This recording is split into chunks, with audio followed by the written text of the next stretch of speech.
అలాగే good morning అందరికీ కూడా హృదయపూర్వక స్వాగతం తెలియజేస్తున్నా.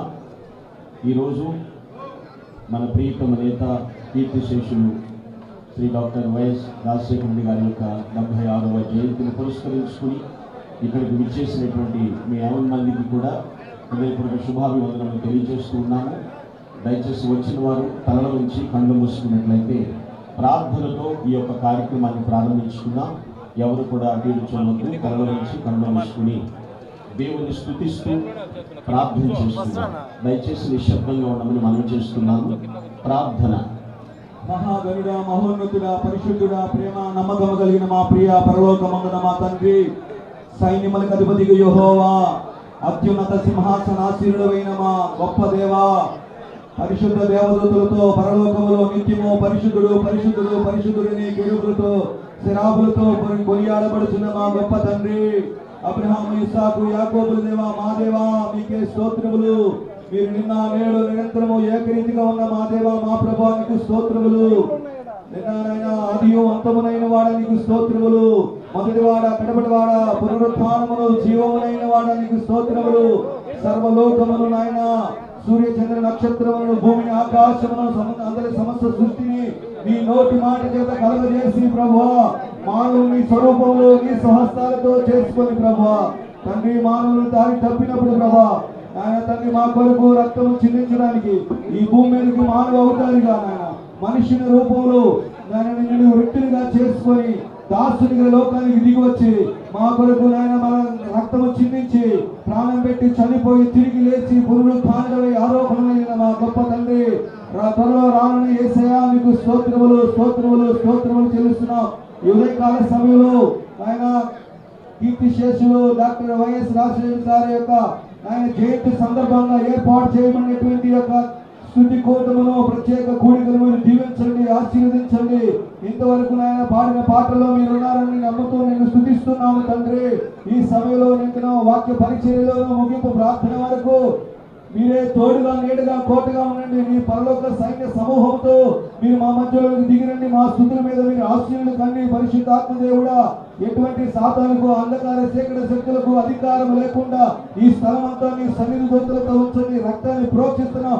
ప్రతి కీడును, అపాయమును తొలగించి నీ శాంతి, సమాధానం, నెమ్మదిని, ప్రశాంతను ఇక్కడ నీ సన్నిధిలో నీ వెలుగును ప్రకాశింపచేయండి తండ్రి. మీకు స్తోత్రాలు. మీకే సమస్త మహిమ, ఘనత, ప్రభావమును ఆరోపిస్తూ గనుడు రక్షకుడైన యేసు క్రీస్తు వారి ప్రశస్తమైన శ్రేష్టమైన నామములో స్తుతించి అడిగి ప్రార్థించి పొంది ఉన్నాము తండ్రి. ఆమేన్ ఆమేన్. దయచేసి కూర్చున్నాం. అందరూ కూడా నిశ్శబ్దంగా ఉండండి. మనం ఇప్పుడు పాడిన కీర్తనలో మొదటి చరణం పాడుతున్నాం. వాగ్దానములను నెరవేర్చు దేవుడవు నీవని అంటున్నా. హల్లెలూయా పాడేదాను ఒక చరణాన్ని పాడుకుని పల్లవితో ముగిద్దాం. వాగ్దానములానిచి నెరవేర్చువాడవు నీవే,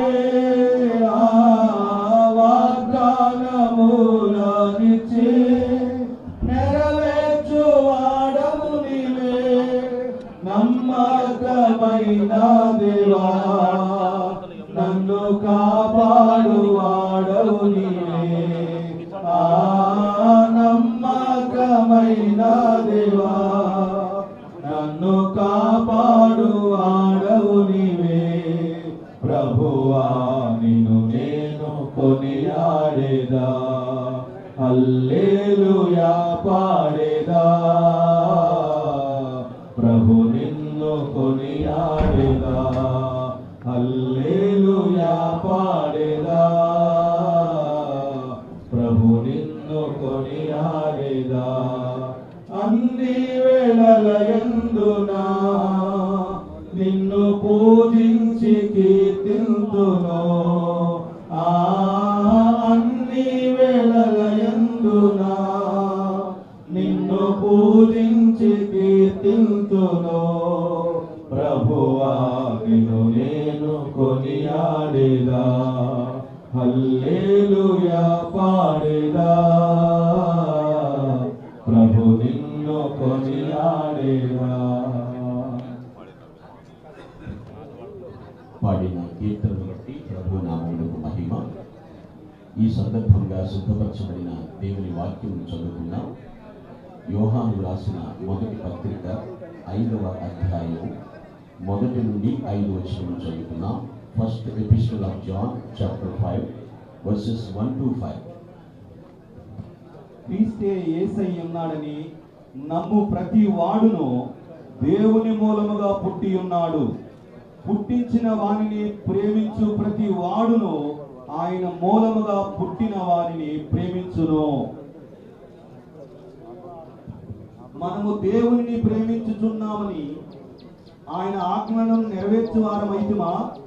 దేవుని పిల్లలను ప్రేమించుచున్నామని దాని వలననే ఎరుగుదము. మనం ఆయన ఆజ్ఞలను గైకొనుటయే దేవుని ప్రేమించుట. ఆయన ఆజ్ఞలు భారమైనవి కావు. దేవుని మూలముగా పుట్టిన వారందరూ లోకమును జయించుదురు. లోకమును జయించిన విజయము మన విశ్వాసమే. యేసు దేవుని కుమారుడిని నమ్మువాడు తప్ప లోకమును జయించిన వాడు మరి ఎవడు? ఇది దేవుని వాక్యము. దేవుని ఘననామమునకు మహిమ కలుగును గాక. ప్రభువునందు ప్రియులారా, దేవుని వాక్యమును కొద్ది నిమిషములు శ్రద్ధగా ఆలకించాలని మనవి చేస్తూ ఉన్నాను. కీర్తిశేషులు డాక్టర్ వైఎస్ రాజశేఖర రెడ్డి గారి యొక్క జీవిత విధానాన్ని మనం పరిశీలిస్తే ఇక్కడ లేఖన భాగాన్ని బట్టి నేను అన్వయించడానికి ప్రయత్నిస్తూ ఉన్నాను. ఆయన దేవుని మూలముగా జన్మించిన వారు, అంటే దైవ సంకల్పాన్ని భూమి మీద నెరవేర్చడానికి నడుం బిగించినటువంటి మహానేత ఆయన. ఒకడు నీటి ద్వారాను ఆత్మ ద్వారాను రక్షించబడితే వారు దేవుని రాజ్యము ప్రవేశిస్తారని లేఖన భాగం సెలవిస్తుంది. ఈ యొక్క జయంతిని పురస్కరించుకొని నేను చెప్పే వాక్యాంశం ఏమిటంటే దేవుని మూలముగా జన్మించిన వారు. To the topic of the message, Born of God. దైవ సంకల్పం ప్రకారంగా జీవించినటువంటి వారు. చాలా మంది చెప్తూ ఉంటారు, కోట్లాది జీవరాశుల్లో మానవ జన్మ చాలా ఉత్తమమైనది అంటూ ఉంటారు. అదే సందర్భంలో మానవుడు కారణ జన్ముడు అని కూడా మాట్లాడుతూ ఉంటారు. అయితే నిజముగా కారణ జన్ముడు అనేటువంటి మానవుడు తన జన్మకు ఏమి కారణం ఉందని గుర్తించి జీవించవలసిన ఆవశ్యకత ఎంతైనా ఉంది. చాలామంది తన జన్మకు దేవుడు ఎందుకు నన్ను భూమి మీదకి తీసుకుని వచ్చాడు అనేటువంటి విధానాన్ని పరిశీలన చేసుకోవాలి. ఎలాగూ ఆయన దేవుని మూలముగా జన్మించిన వారు అని మనం చెప్పగలుగుతాము. మహానేత జీవితంలో వారి యొక్క 60 ఏళ్ల జీవిత ప్రస్థానం అంతటిలో కూడా ఈ వాక్యంలో రాయబడినటువంటి 4 అద్భుతమైనటువంటి లక్షణాలు వారు కలిగి జీవించారు. అందుకే వారిని దేవుని మూలముగా జన్మించిన వారిని సంబోధించడంలో నేను సందేహించటం లేదు.